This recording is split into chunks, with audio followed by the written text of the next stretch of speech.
I've been working on a new game slash app, I guess. This is for mobile phone, Android specifically, and it's basically a Final Fantasy 12 guide, and yeah, here it is. So I'm going to be using Unity Remote to demonstrate it. Okay, so there's the beginning. So now basically you start with this menu. Now if I swipe left it goes away, if I swipe right it comes back, and that's pretty much how this menu works. So I can open it, go into summons. This will transition into the summons menu, and you have a list of all the summons, and here they are. So let's just go into Belius. Now it tells you where he is, all his stats, what you can steal, and trial mode steals as well. Now I can press slain, which will grey that out, which indicates that you have slain him, so you can use this to sort of track which ones you've killed, and just show that it works for a few of them. Slain, slain, slain. Yeah, so it's pretty fluid, you know, it's pretty nice. Now I can go back. This takes me back to the main menu, so I can go on hunts, and now at this point I was like, oh god, I noticed a flaw with my system, so I introduced this intermediary page, which basically acts as a interface for multiple pages for the hunts, because there's so many that I couldn't fit all of them on one slide in. So same deal, slightly different layout on the display of information, but yeah, you can mark these as done, so when you kill them you can be like, yep, and you can use that to track all your hunts, so that's cool. Yeah, so there's quite a lot. Okay, so if we go back to the main menu, now I've got the bazaar. So this basically tells you the synths, or the order in which you need to sell things to create new stuff. So the most useful ones has got to be this key items and loot one. Basically tells you how to get the monographs, the canopic jar, and the 4 main items you want to get from the bazaar. So yeah, that's them. And just to demonstrate something else that I started working on when doing the bazaar was, now this was directly due to the menu presenting the problem of representing information on a page. So I was like, how to combat this? So if I go into items, I made it so if I push on screen I can scroll, and it's pretty responsive. It will follow my finger as I move up and down. That's pretty nice. And then I've set some bounds.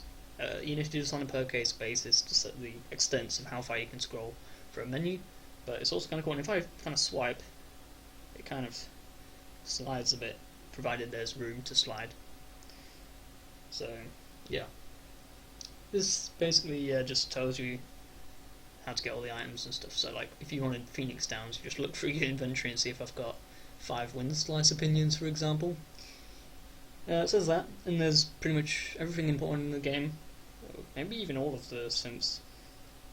So like if it was me, I'd just go into swords, go to the bottom and be like, okay, yeah, I need these items for this sword or whatever.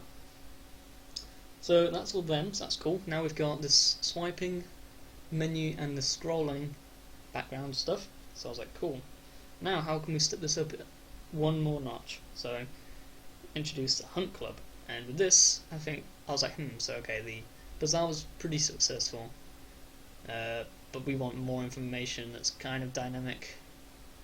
So now I've introduced, using the same sort of scrolling behaviour, but got this.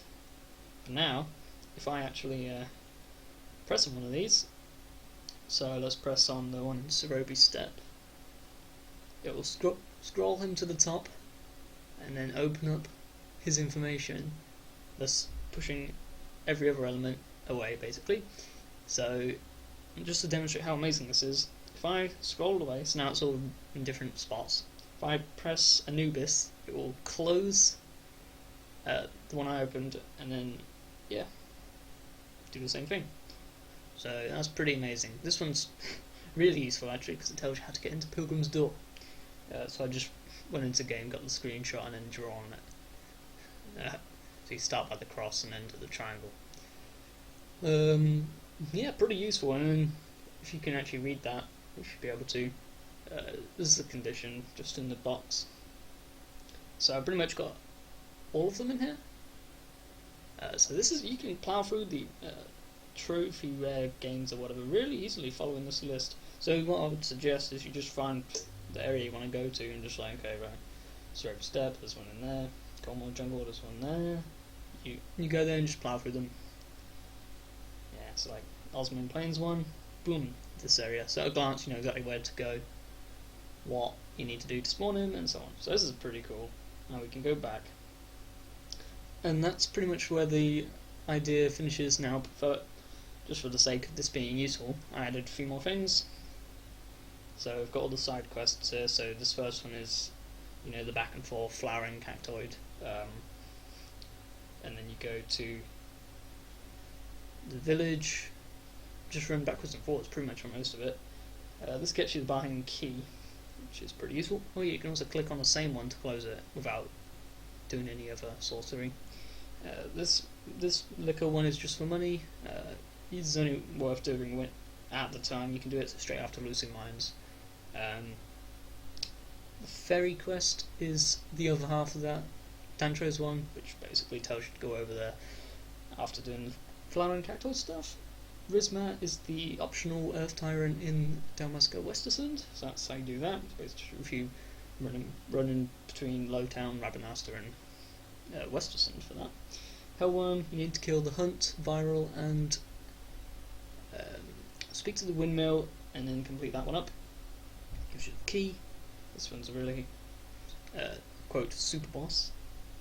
Sunderwood Chops, just because everyone hates this bit in arcades, so you can find out which zone you're in and you know which people go with who. To finish off, we've got Chaos, which is massive. Now, yeah, that's just a really long one, but it's really useful because then, yeah, you can get Chaos. So there's that, and there is this final option, which is Rare Loot. So basically, this one in conjunction with the Bazaar is pretty useful. So in the Bazaar, you find something that'd be really useful. You're like, oh yeah, I want to make the ultimate bow. I need these items. Where the hell do I get these items from? Well, it's just if we go in here, you go down to Beastlord Horn, and you're like, oh hey, what's from High West? Kill the giant werewolf guys. And then you've got a moon ring, and then this one makes you want to just run away. Gotta kill the stupid worms in the crystal, which is a nightmare. And the Sagittarius gem is pretty easy to get. You just put steel macros on in the Nebra's Deadlands until you get them. Yeah, so super useful, I think. And it's all in this one little app I've made. So when you're playing this game, you need to 100% it, or just become powerful, boom, whack out this and done. Easy peasy. Oh yeah, that's it pretty much, so yeah.